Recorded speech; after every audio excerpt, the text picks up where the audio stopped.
જય હો સ્વામિનારાયણ ભગવાનની જય હો. નીતાબેન, આજે આપણે એક સરસ મજાની વાર્તા સાંભળીએ. તમારી જેમ અમારે વાડજમાં મંડળ ચાલતું હતું, રાધેશ્યામ મંડળ. એમાં અસુબા હતા, પાક્કા સ્વામિનારાયણ ભગત. એમણે મને આ વાત કહેલી. બહુ સરસ વાત છે. અમદાવાદની બાજુમાં જ નજીકમાં લાંબા પાસે એક ગામ હતું. ત્યાં સ્વામિનારાયણ ભગવાન ખુદ પધારેલા અને જગ્યાને બધું જોઈને ભગવાનને એવું થયું, અંદરથી પ્રેરણા થઈ કે આપણે આ જગ્યાએ સ્વામિનારાયણ ભગવાનનું એક સુંદર મંદિર બનાવીએ બધા ભેગા થઈને.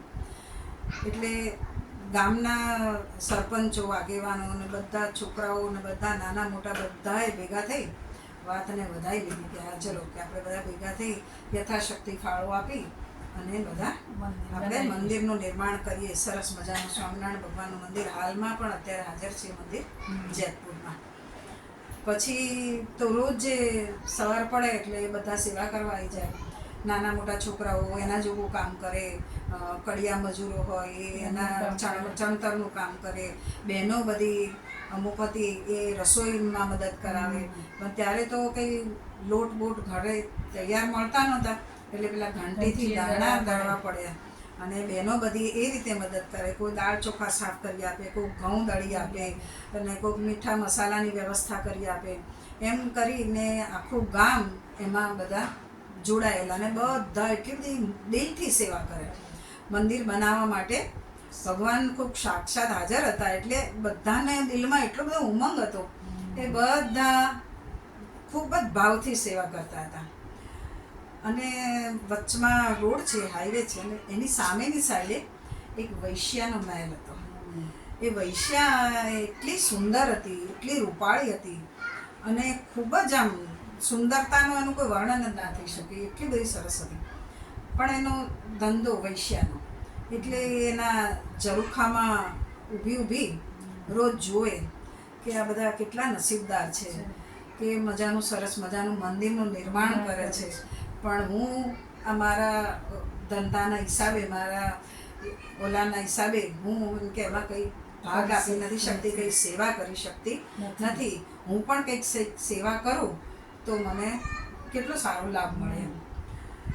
એટલે પછી એને એમ થયું કે જવું તો કઈ રીતે, કારણ કે એનું રૂપ જ એવું હતું કે બધા ગામડાની બહેનો બિચારી સાદી સિમ્પલ હોય ને આ તો એને રૂપાળી ખૂબ. અને એટલે એમ કે ગમે તેમ કપડાં પહેરીને જઈશ તો બી મને ઓળખી જશે.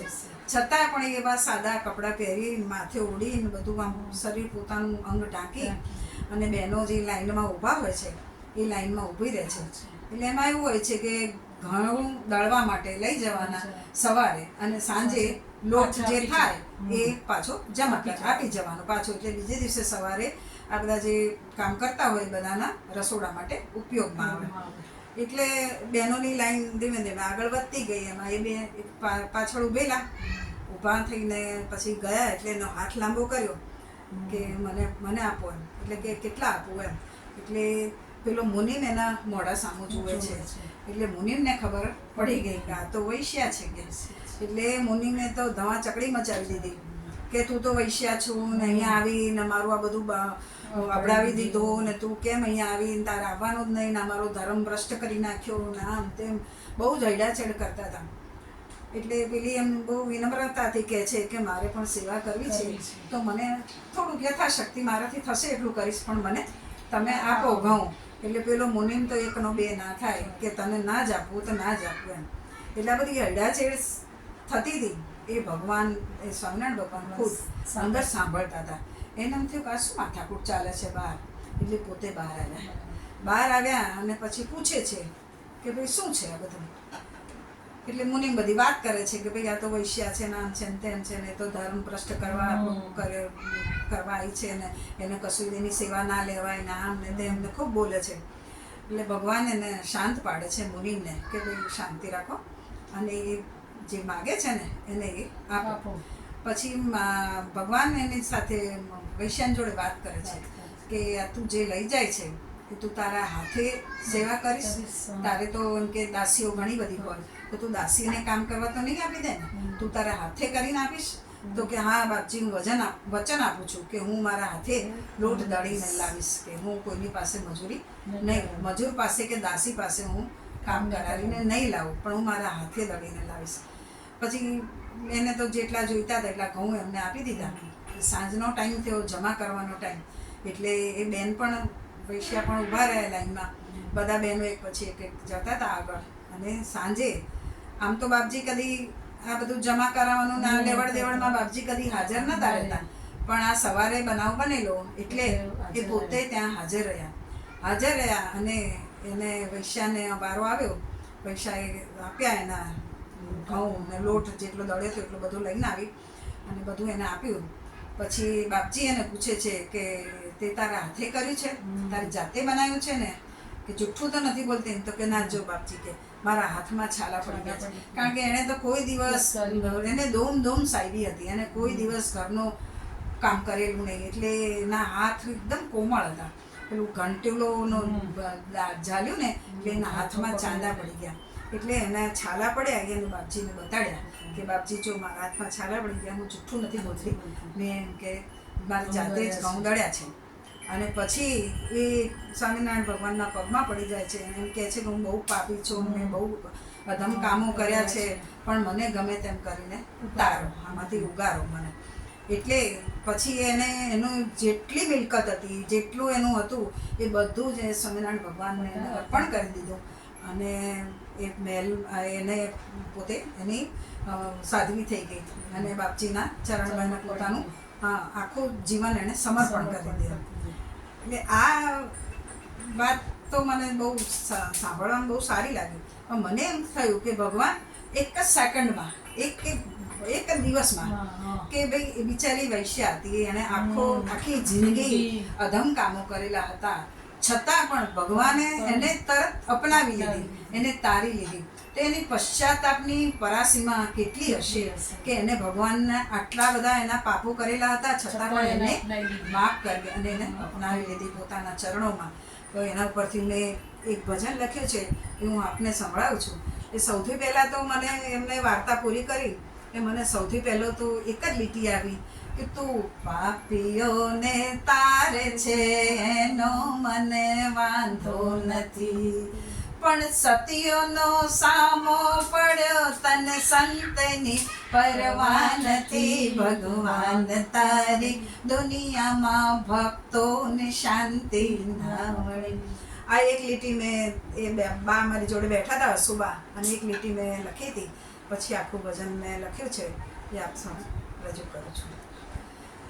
ભગવાન તારે દુનિયામાં ભક્તોને શાંતિ ના મળે, ભગવાન તારી દુનિયામાં ભક્તોને શાંતિ ના મળે. ભક્તોને બહુ દુઃખ પડે, ભક્તને બહુ દુઃખ પડે, પાખંડીને લીલા લેર છે. ભગવાન તારી દુનિયામાં ભક્તોને શાંતિ ના મળે, ભગવાન તારી દુનિયામાં ભક્તોને શાંતિ ના મળી. ભગત શું કરે છે કે નામ તારું લઈ જીવન એણે પૂરું કર્યું, નામ તારું લઈ જીવન એણે પૂરું કર્યું. પણ કસોટી કાઠી કીધી, કસોટી કાઠી કીધી ના લેશ માત્ર દયા કીધી. ભગવાન તારા ભક્તોને દુનિયામાં તે ના મળી, ભગવાન તારી દુનિયામાં ભક્તોને શાંતિ ના મળી. ભગત શું કરે છે? આખો દિવસ ભગવાનનું નામ લે કરે છે.